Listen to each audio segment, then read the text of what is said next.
Hello Internet, Chris Cline here with Alamo Music Center in San Antonio, Texas. And as I have stated a couple of times in the past, we are going to start looking at UAD plugins. And today we're going to start with the LA-2A or the LA-2. Before we move on, I would like to ask you to please subscribe to our channel if you haven't already. We're going to be bringing more content like this, looking at plugins, processing, as well as synthesizers, drum machines, other pro audio equipment, you name it. We have a lot that we want to share with you. We want to, help you be better informed, at least to the best of our ability. Some of that is definitely subjective, more so than objective. And we also have a piano channel, B&O, and guitar. So, if you're looking for any of those items, or if you're trying to just get a better idea of, how to choose the proper instrument, that could certainly be a launching point for you, a starting point for you. So let's move forward with these compressors that you actually see on my screen here. Now, once again, we are looking at the LA-2A and the LA-2 and the different iterations of that. This is one of my favorite compressors in the whole world. And I don't want to talk too much. I just want to give you a brief history. It's been around since the early 60s, starting with the LA-2. Then we moved down to the gray model, which is the LA-2A, the silver face LA-2A, and then this one over here is the Legacy Edition. The primary difference between this and these three is this was one of the very first plugins that Universal Audio developed, and they also didn't model all the different aspects of these other three compressors, which would include input-output gain staging or coloration, as well as the transformer. Because of this doesn't use as much processing power, and if you don't want the additional color, this is a very, very handy tool if you're looking for that silky smooth compression that this offers. These do respond and sound a little bit differently. This is going to be the slowest as far as response. This is going to be somewhere in the middle, and the silver face is going to be faster. So depending on what you're using, or what your instrument is that you want to affect or that you want to tame, and that's what a compressor does, it tames dynamic range, you might want to play with these quite a bit to figure out which one's going to work best for you. Now, these might not work for you at all. So the reasons I have chosen these compressors is because of basically two different criteria. A lot of people have questions about compression and what compressors are actually doing to our audio, to our dynamic range, as well as the LA-2 and the LA-2As don't have a lot of control or a lot of flexibility in how you can manipulate the sound yourself. As you can see, we have our gain or makeup gain and peak reduction. Now, of course, we can switch some of these to limiting as opposed to compression, which it's going to respond differently. Limiting is basically infinite compression, where the compression ratio on this is really going to be dependent upon the program material that's coming into the device. And these compressors actually work with an optical sensor. So depending on how much program material you have coming into the device or amplitude, that optical sensor is going to be illuminated, and it's going to want to react or compress differently. Now that is also going to be governed by the peak reduction knob right here as well. So I'm going to stop talking. We're going to start listening. I'm going to go ahead and bypass this LA-2 for now, and we're going to listen to the intro of the song just so you can get a feel of what this song is going to sound like, and how it feels, what kind of dynamic range we're dealing with.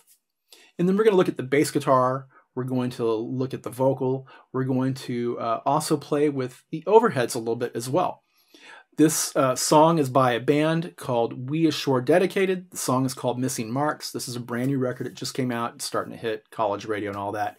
I mixed this song at my home studio. I did not record it. It was recorded at Brothers Chinese Recording in Oakland, California. I almost said Berkeley because it's right on the border. I've done a lot of work there myself. Very, very cool studio. And the album was mastered by Brant Sankey at Studio E here in San Antonio. So I'm going to quit talking and let's do this.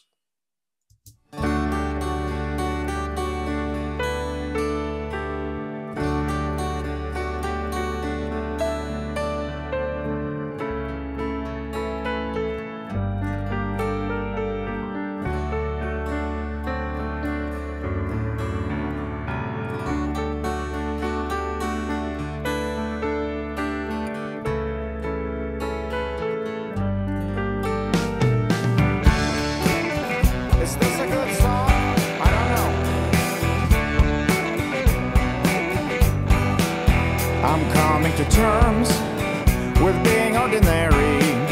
I sidestep, avoid the puddles of fame.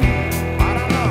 I cannot change any opinions nor outcomes, but I pay rent. Okay, so now you kind of have an idea of what the song sounds like, how it feels. We have that piano intro, and then we come into the meat of the song, the let's call it the second intro or pre-verse, whatever you want to call it, where we have the full band. Bass is coming in and starting to move around a little bit. So what we want to do now is let's focus on the bass guitar. And I'm going to go ahead and close up the original Legacy LA-2A, just so I have a little more screen space. We'll focus on these to begin with. And if you look here, I have a bass DI and a bass amp. So this bass was recorded with two different tracks, DI going directly into a preamp. Now, knowing the guys over there in Oakland, I can only imagine that they were probably hitting the Neve. They have a vintage Neve console. And the bass amp, probably the same thing. I really don't know. Let's go ahead and listen to what these tracks sound like. And I'm going to go ahead and just advance into the song a little bit. So there's our bass DI. And there's our bass amp. And let's go ahead and just listen to the bass amp. So the bass amp is giving me a little more of the presence of the bass. The DI is giving me a little more low end, right? And then it's being subgrouped right here to this bass input, or aux input, excuse me, in Pro Tools. And there's no compression happening right now. So what I'm going to do is I'm going to go ahead and engage the LA-2, which, remember, this is the slowest acting, and you're going to hear a change in the timbre almost immediately. So let's start it over. Turn off bypass. So there's a boost in level. I'll turn it back off.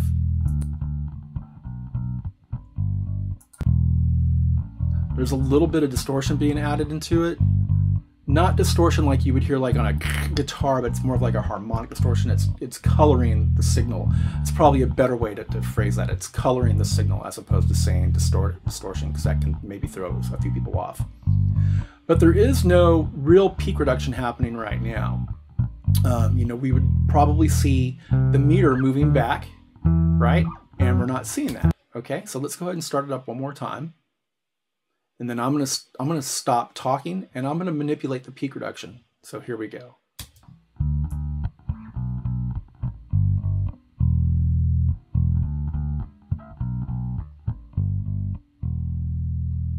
And that's pretty heavy-handed right there, but you can actually hear it working. Back it on.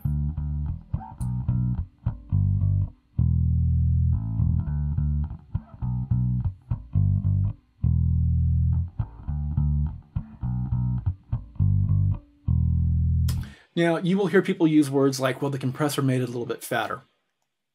What does that mean when we're saying fat? Well, it can mean a number of different things, and this is probably a little more subjective as far as the language and what we're hearing, because we're all going to hear differently, right? Let's play it one more time.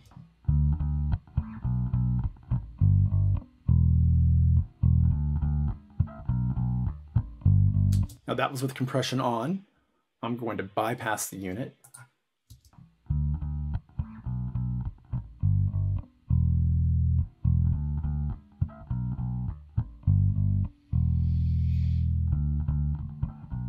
So again, we lose some of our volume or our gain when we turn it off. When we turn it on, there is a noticeable boost. There's a change in color. And then when we get the compression actually kicking in, what it does is it helps to tame the dynamic range. Now, the bass player on this song was pretty good and doesn't need a whole lot of help. I probably only need maybe 2 to 3 dB of gain reduction at the most. Now, what does this mean? It means that once the program material is hitting the compressor, the optical sensor sees the light, and I have the peak reduction turned up to a certain point, it's going to respond and it's going to back off on some of those transients by hopefully or around 2 to 3 dB of gain reduction, right? So let's go ahead and play it one more time. And you can see right there, it's hitting right around -2. Just hit -3.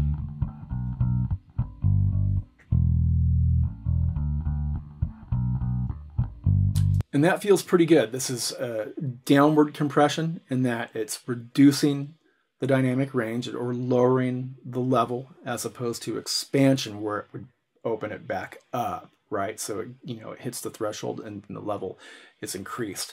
I don't find a lot of use for expansion when I'm mixing. It's just not a tool that I use very much. But these compressors, this is my favorite compressor of all time, the LA-2 and the LA-2A. And I've only worked on one LA-2, and that particular unit, because these are very, very rare, is at Hyde Street Studios in San Francisco. Very, very cool place. But now you kind of have an idea of what this is doing, right? So let's listen to the LA-2A gray, which, remember, this is going to be a little bit faster, right? I haven't touched the controls on here yet because we want to A/B what it sounds like before and after, or after, when we're listening to it bypassed, and then when we actually have the plugin engaged. So let's go ahead and do the same thing. So this is not compressed, or at least the compressor's not engaged.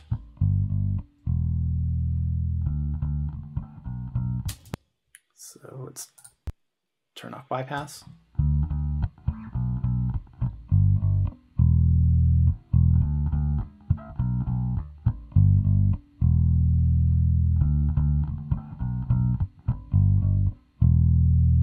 Turn it back on, or bypass it. Turn the bypass on. Turn the unit off. It's like saying low pass, high pass filter, or low cut, high cut, whatever. It can become confusing.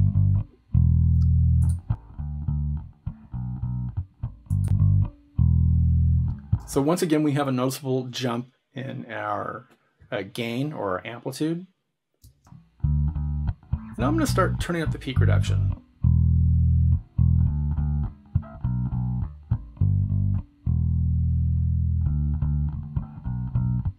We're going to kind of go for the same amount if we can, about 2 to 3 dB of gain reduction.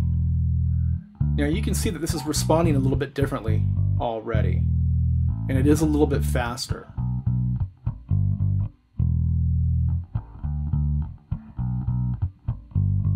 So let's go ahead and bypass it.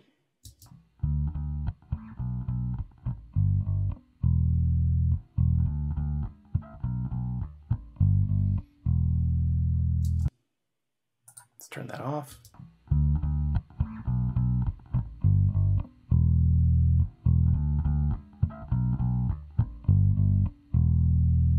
So it's a little faster, definitely changes the tone a little more, gives it a little more presence, and that's from that coloration / distortion, which, once again, it's not like we're listening to Slayer guitars being distorted. It just adds a little bit of color. Honestly, this feels better to me than the LA-2, right? And, we also have the instrument solo. We don't even know what it's going to sound like within the context of the song. Now, those chords are really getting it to push back a little bit more, right? Because there's a little more energy there. All right, so now we have an idea of what the LA-2A gray sounds like. Let's listen to the silver, which is an even later model.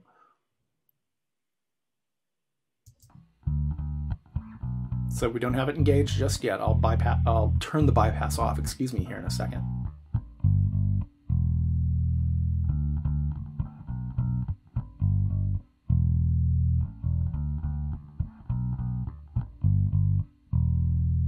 Okay.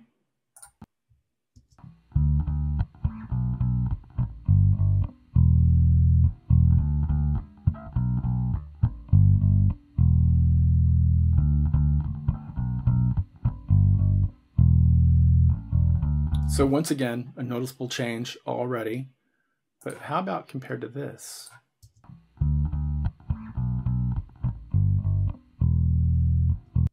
Let's go back to this.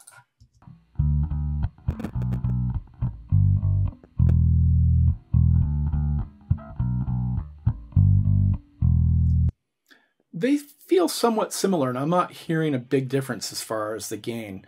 The coloration, this feels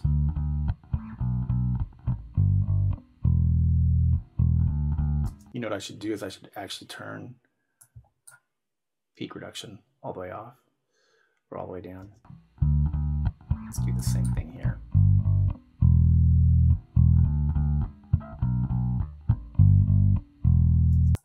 Jump back to here one more time.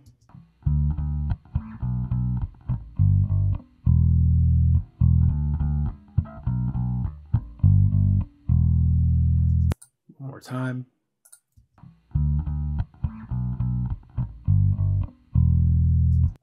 One more time, back to the silver. This feels just a touch brighter and maybe just a tad bit fuller all around on the low end, but let's listen to how fast it's going to respond.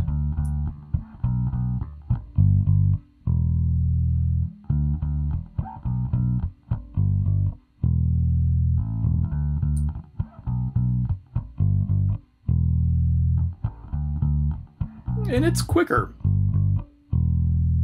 So these are all program dependent. So they are going to change their attack and release depending on how much information or how much amplitude is hitting the optical sensor, right? So it's a very special device. Again, not terribly difficult to operate, but incredibly musical, much more so than other compressors. Other compressors can be really, really aggressive. And, you know, we can certainly crank this up. Like, let's do this real fast. Let's just turn the gain peak reduction up, or gain reduction, and you can hear what's going to happen to our bass guitar.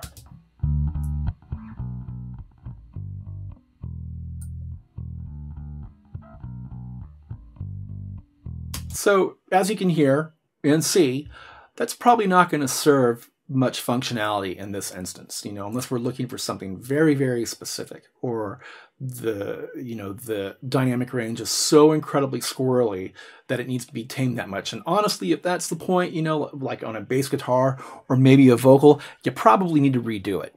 But that is, you know, strictly the way I operate. I come from the days of tape and not Pro Tools. Pro Tools allows us to do a lot of things that we couldn't do with tape, or at least it was a lot more difficult to achieve when working with a linear format like analog tape or a D88 or an ADAT or something like that.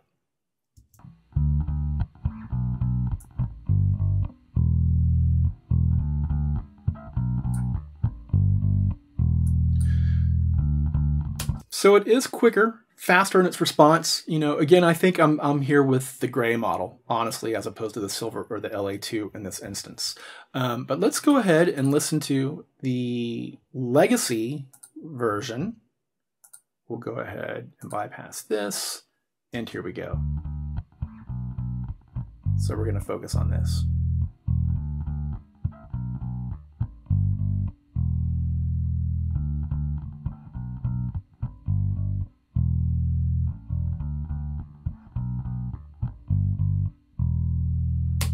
All right, so let's engage it and let's focus on the tone.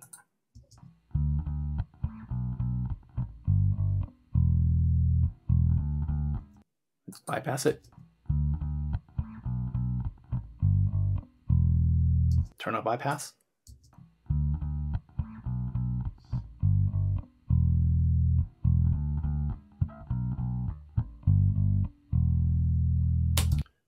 So I'm not hearing a big difference at all. And again, they modeled certain aspects of the electronics of these, you know, on these plugins where they didn't hear because of processing power constraints at the time. And, you know, once again, this is an option to, you know, or a compressor to utilize if you're running out of processing power. If your satellite or your Apollo is starting to, you know, maybe choke up a little bit, then this is an option, and you can instantiate this instead of one of these, you know, especially if you're just looking for taming and maybe not necessarily coloration. So let's go ahead and turn our peak reduction up. Let's listen.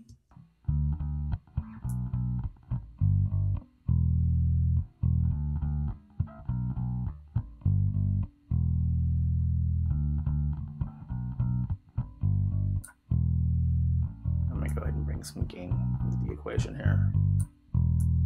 And let's listen to it in the context of the song. Opinions, not outcomes, but I pay rent.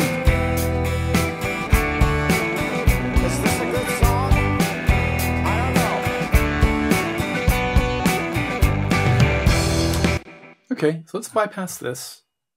Let's turn on the LA-2. Is this a good song? I don't know. I'm coming to terms with being ordinary. I sidestep, avoid the puddles of fame. I don't know. I cannot change any opinion. Let's go back to the legacy. Is this a good song? I don't know. I'm coming to terms with being ordinary. I sidestep, avoid. So while the levels might not be completely matched between these two, I will say that this is more enjoyable. And for me personally, it's because of the coloration. And I'm probably going to enjoy this even more because I like the way it sounded soloed up. So why wouldn't I like it more in the context of the mix? And let me turn the peak reduction up a little bit. Is this a good song? I don't know. I'm coming to terms with being ordinary. I sidestep, avoid the puddles of fame. I don't know. So that's still the winner for me. Let's go to the silver, which is a little faster. Is this a good song? I don't know. I'm coming to terms with being ordinary. I sidestep, avoid the puddles of fame. I don't know. I cannot change any opinions nor outcome. So this is a pretty close number 2 for me, right? I like this one as well.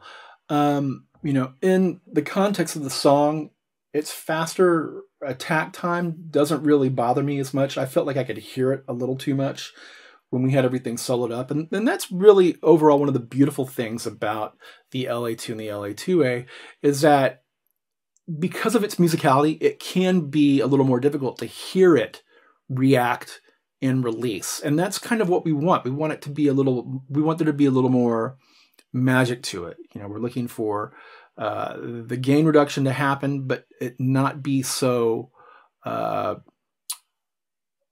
in your face that it's distracting, you know, where you hear it pumping and breathing, and that's where the compressor reacts too quickly, and then it opens back up to its dynamic range too fast, and you can hear the audio kind of doing this weird, you know, well, pumping and breathing, if you will. If there's too much pumping and breathing, it can give you this sensation of like, ooh, I feel a little like, I don't want to say seasick, but that's probably the best analogy or comparison that I have. So there we go. We've listened to the bass guitar. I'm going to go ahead and close all these out. We're going to go over here to our vocal. Once again, I want to thank We Assure Dedicated and Sam for letting me use this content. You know, I did have it on my computer because I mixed it. So, you know, that does make things a little easy. So here we are with our first verse. I'm coming to and I'm going to go ahead and solo up the vocal. Oh, and just real quick, before we jump over here to the vocal, I wanted to show on the bass, if you were paying attention, I didn't have EQ on either of the DI or the bass amp track. The only thing I had on my aux input was this right here. I use the UAD plugins heavily, but the Pro Tools EQs, the 7-band or the single band, are really, really handy for surgical notching out things, as well as filtering. And if you look, I have the filter set to 92.3 hertz, right? It's not really affecting the fundamental of the bass guitar too much. And it also prevents the bass guitar and the kick drum, where the oomph, you know, the low end power of the kick drum is going to sit at like 60 to 65, maybe as much as 70. 60 is kind of the rule of thumb for me. And so we're not competing. If there's any low end, you know, muck that's living in the bass guitar, well, I have basically alleviated that, which allows the kick drum to punch through with a little more clarity, and it's not fighting with the bass guitar. In other words, there's no masking of frequencies. We don't want the bass guitar to mask the kick drum. We want the kick drum to do its thing so you can feel it. It helps to kind of propel the song. So here we are at the vocal, and I do have the LA-2A, the gray version on here. But what I'm going to do is we're going to solo up the vocal. I'm going to go ahead and let's just take this back to its factory default by clicking on factory default. Let's bring the gain reduction all the way down. I'm coming to terms. You know what else we should do? Let's turn off the effects. I'm coming to terms with being ordinary. I sidestep, avoid the puddles of fame. Okay. Now, let's bypass it. I'm coming to terms with being ordinary. I sidestep, avoid the puddles of fame. So we can already hear a difference in the level as well as the timbre of the voice. It's a little more colored, you know, when we have it turned on. It's a little louder, there's a little more power. But let's play with the peak reduction. Now, for those of you that are also aware of what's happening up here, I do have a de-esser on here, right? It's the Pro Tools de-esser. It works really, really well. You do have other options in the UAD arsenal, and we'll get to those at some point, but today we're looking at the LA-2As. I also have a Pultec MEQ5, which is a mid-range Pultec. This is one of my favorite EQs. In fact, the entire Pultec range are easily my favorite EQs in the physical world, as well as the digital world, or the plug-in and the box world. And UAD has absolutely knocked these out of the park. They are so, so great. When I'm doing some mastering work, sometimes I'll go to the EQ P1A and I'll just instantiate that and not touch anything just for the color that it adds. It just brings a sheen and some harmonics and just makes things pop a little bit more. It's so beautiful. And the real units do that, except the real units are, if you want the real deal, you know, you're looking at $4,000, $5,000, $6,000 per mono channel. It gets very, very expensive. In the box, I can open these up, well, until I run out of processing power. But let's get back to our compressor. So I'm coming to terms with being ordinary. Turn it on. I sidestep, avoid the puddles of fame. I cannot change any opinions nor outcomes, but I pay rent. Now, you will notice as the meter is popping back that I'm actually using this with the heavier hand. And that's because I want a little more control over the vocal. You know, will I have to do some fader riding? Probably at some point. But the compressor is going to allow me to mitigate some of that fader riding. And if compression is used really, really well, it's really, on a vocal, it can be incredibly difficult to hear it in the mix unless you really understand how compression sounds. And I'm talking like in the abstract, you know, I don't know how else to put it. We are relying a lot on visuals when we're in the box, and when we are working with tape or other linear formats, we don't do that quite as much. We've trained ourselves to be looking at these screens all the time. I'm coming to terms. One of the best things you can do is close your eyes while you're, working with compression or any device, EQ, whatever. So you're not looking at what you're doing, but you're focusing solely on using your ears, because we don't look at music, we listen to it. Right? So it's incredibly important to understand what's happening with sound from a sonic standpoint as a listener of music, not a viewer of music. You're viewing music when you're watching videos, right? We're not listening as much, when we're sitting here mixing, and we know that the end goal is to get this out onto the airwaves, radio, streaming, whatever. Once again, we're not looking at music, we're listening to it. So train yourself to work with these devices, especially if you're not familiar with them, by not looking at them when you're tweaking the controls, so you have a better understanding of what's happening as you are listening. I'm coming to terms with being ordinary. I sidestep, avoid the puddles of fame. Now let's listen to it in the mix. I'm coming to terms with being ordinary. And that's a little heavy-handed for me, so I'm going to go ahead and I'm going to tweak it while we're listening to the mix. I'm coming to terms with being ordinary. I sidestep, avoid the puddles of fame. I cannot change any opinions nor outcomes, but I pay rent. So the nice thing about this having a little bit slower attack time, and again, it is also dependent upon the content that's coming into it, but overall having a slower attack time, it allows those transients of the vocal to really pop through. And I think that's very, very important, especially if, if you're listening to the cadence of the singer. And a lot of singers have very, very distinct cadences in the way that they sing and approach and phrase things. So if we clamp down on that too much, we can lose some of the emotion and some of the cadence, the percussiveness, the feeling of the vocal line that's being delivered. And I think the LA-2A, the gray version, is really, really fantastic, especially for vocals. But, it's going to be up to you to listen to the different versions of this to determine what feels right for you. So let's move down. I'm coming to terms. There it is. He's still coming to terms. Let's move down to the overheads. Now, if you look here, real quick, just to give you an idea, here are all of my drum tracks. We have kick in, kick out. So I have a kick sub or an aux input. Same with the snare, top, bottom, sub, hats, rack toms, overheads. Now, you will notice that kick, snare, I only have processing on my aux inputs, and that I'm going to process the kick in and out, snare, top, and bottom together. If we go to the overheads, you will notice that I have no processing on these at all. I left them wide open, right? But if we come down here to where it says drum slam, I have all of my drums being parallel processed by the Fairchild 670. And we're going to address this one later as well. But just real quick, you can see we have input gain, threshold, time constant. It's a little more radical than the LA-2 or the LA-2A. We have more flexibility. We have sidechain filter. We can manipulate the output. We can manipulate the mix, so we can actually do parallel processing just in this one unit by determining how much of the compressed signal and the wet signal we want. So the overheads are not being processed at all.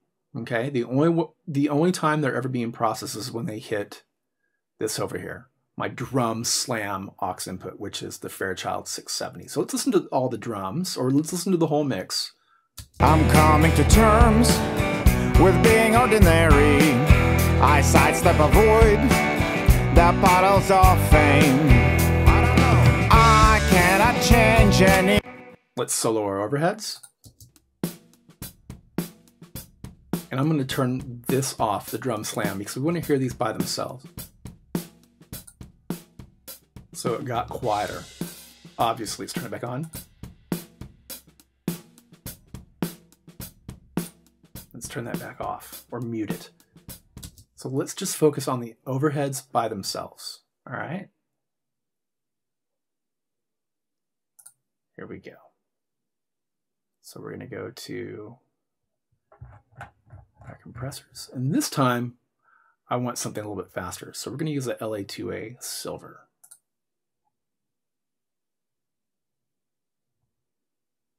There it is.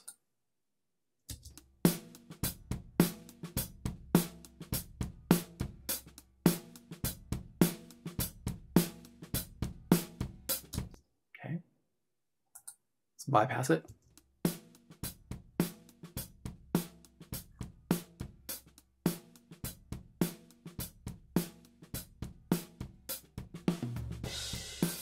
So once again, quieter when it's bypassed. So let's turn it back on and let's bring up the peak reduction and let's listen to what happens to the dynamic range of the overheads.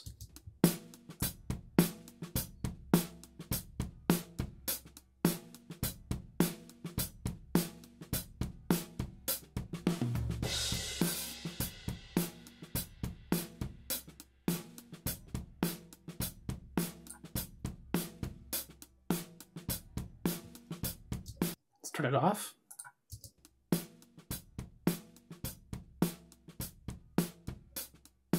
Turn it back on.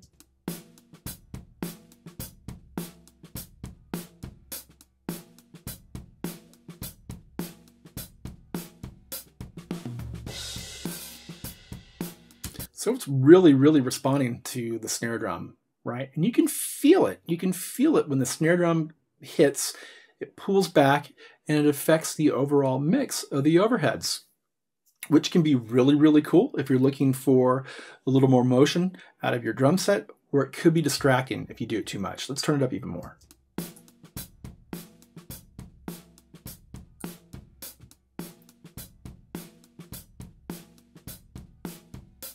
Bypass it.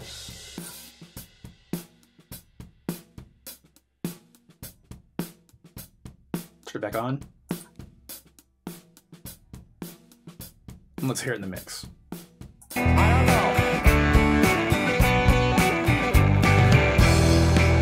All the snipers on the rooftops. One more time. I'm coming to terms with being ordinary. Turn it off. I'm coming to terms with being ordinary. I sidestep, avoid the puddles off. Turn it back on. I'm coming to terms with being ordinary. I sidestep, avoid the puddles of fame. Bypass it. I'm coming to terms with being ordinary. I sidestep, avoid the puddles of fame. So this is where it becomes a big preference thing. You know, I liked the mix without the compressor on the overheads. Now the overheads are being parallel processed a little bit by the Fairchild over here. But I think that with it turned on, I'm coming to terms with being ordinary. I sidestep, avoid the puddles of fame. And with even that much peak reduction happening, the slight boost in gain and the change in coloration actually pushes the drums forward just a little bit. But this, you know, once again, is subjective. We all hear differently. So that is the LA-2A in a nutshell. Really easy to use. It can be flexible, and we also have the limiter too. And we didn't really go into the limiter. We didn't really go into the different types of metering. So I'd like to have a whole separate tutorial or video on metering, but we did listen to all 4 different iterations that UAD has bundled with this package. And, you know, they all serve fantastic purposes depending on what your content is. I'm not here to tell you how to use these. I'm just here to show you how to work them and how they sound and how they can be different. And again, this is very, very subjective. But hopefully you have a better understanding of what these devices do and how they can help you in your own production.